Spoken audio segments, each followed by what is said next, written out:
j'espère que tout va bien pour vous. Aujourd'hui, on va parler d'argent. Alors l'argent, il faut en parler, il ne faut pas en parler, c'est un peu tabou, on ne sait jamais trop. Et du coup, aujourd'hui, je me suis dit, tiens, je vais en parler. Alors, on en vient souvent à se demander si l'argent fait le bonheur, à comment on ferait en fait si on ne travaillait pas et qu'on n'avait pas d'argent. Et je vais vous donner en fait mon opinion, après libre à vous d'en faire ce que vous voulez. Alors pour ma part, l'argent est quelque chose que j'ai repoussé pendant longtemps en pensant que c'était mauvais en fait, que les gens qui avaient de l'argent étaient mauvais et que les gens qui n'en avaient pas étaient bons. J'avais un certain nombre de stéréotypes dans la tête par rapport à ce sujet. Et puis en fait, à mon arrivée en Australie, il y a de ça 2 ans, j'ai assisté à énormément de séminaires sur l'argent et j'ai été entourée de millionnaires en fait. Et c'était une grande leçon pour moi parce que j'ai appris beaucoup de choses et je me suis rendu compte en fait que c'était des gens super, des gens qui sont comme vous et moi, qui ont énormément de qualités, qui ont des défauts comme tout le monde et voilà. Et en fait je me suis rendu compte que c'était pas l'argent en fait le problème, c'est ce que vous en faites et la relation que vous avez avec. Ce que je crois maintenant, c'est que si une personne est radine, elle sera encore plus radine avec de l'argent. Si une personne est à bon cœur, elle aura encore plus bon cœur avec de l'argent. Pour moi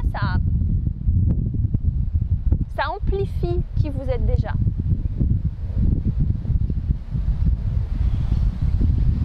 L'argent est un moyen, mais en aucun cas ce n'est quelque chose qui doit diriger votre vie. Disons que vous avez un billet de 50 € dans les mains, si vous ne le donnez pas à quelqu'un pour payer, le billet en tant que tel ne peut rien faire. C'est vous qui dirigez votre argent, c'est vous qui dirigez votre vie et c'est vous qui choisissez ce que vous en faites.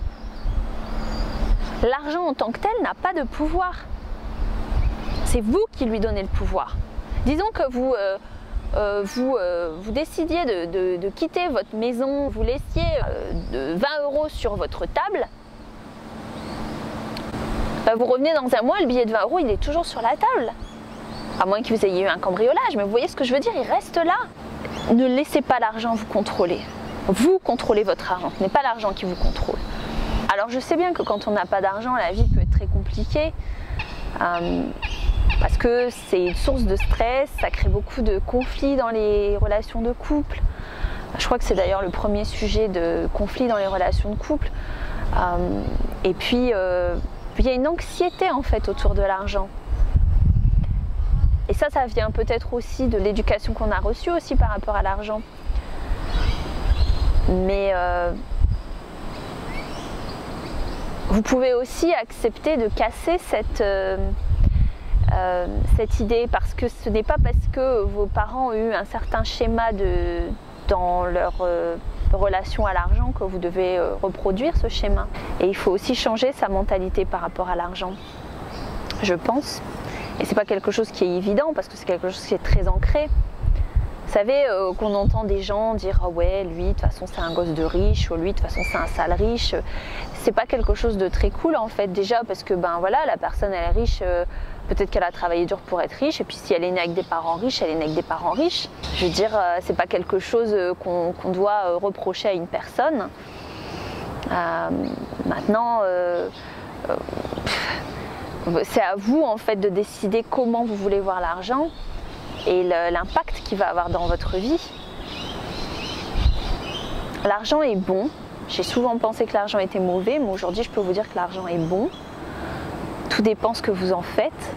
Tout dépend de votre relation à l'argent. C'est clair que si vous êtes plein de vices et que vous allez utiliser votre argent pour faire du trafic de drogue, c'est pas la même chose que si vous allez contribuer au parrainage d'enfants. Mais après, c'est à vous de choisir ce que vous en faites. Mais la majorité des gens n'aiment pas l'argent et disent du mal de l'argent ou disent du mal des gens qui sont riches. Et puis au final, si demain on leur disait écoute, je te donne un chèque de 50 000 € pour X ou Y raison, tout le monde le prendrait. Donc après, il ne faut pas être hypocrite non plus et se dire que tout le monde, il y a beaucoup de gens qui critiquent l'argent, mais au final tout le monde en veut plus. Donc ça c'est une chose. La deuxième, c'est que Souvent on se demande si l'argent fait le bonheur ou pas. Moi je dirais que ça y contribue fortement. Parce que quand on n'a pas d'argent, c'est vrai que ça peut affecter notre paix d'esprit. Il y a des gens qui ont beaucoup d'argent et qui ne se sentent pas forcément heureux, et au contraire des gens qui n'en ont pas beaucoup et qui se sentent très bien. Mais l'argent et l'accumulation de biens n'est pas forcément quelque chose qui vous rend heureux sur du long terme. Ce qui définit votre bonheur, c'est la paix de l'esprit. Et la paix de l'esprit s'obtient en étant en accord avec soi-même. Elle n'est pas forcément liée à quelque chose d'extérieur. C'est pour ça que je parle tout le temps de bien-être interne en fait, parce que quand vous vous sentez bien avec vous-même, peu importe vos conditions extérieures, vous avez des pics d'angoisse ou des pics de stress occasionnels, mais en général, vous ressentez une paix. Et c'est ça en fait pour moi la définition du bonheur, c'est quand vous êtes vraiment en paix avec vous-même, que vous êtes heureux de qui vous êtes, de ce que vous faites. Oui, l'argent contribue fortement à votre bonheur parce que ça offre des possibilités. L'argent n'achète pas les choses essentielles telles que le temps, telles que l'amour. N'oubliez pas de vivre la vie que vous méritez. Et n'oubliez pas, c'est vous qui contrôlez votre argent, ce n'est pas votre argent qui vous contrôle. Merci de m'avoir écouté, gros bisous. Bye.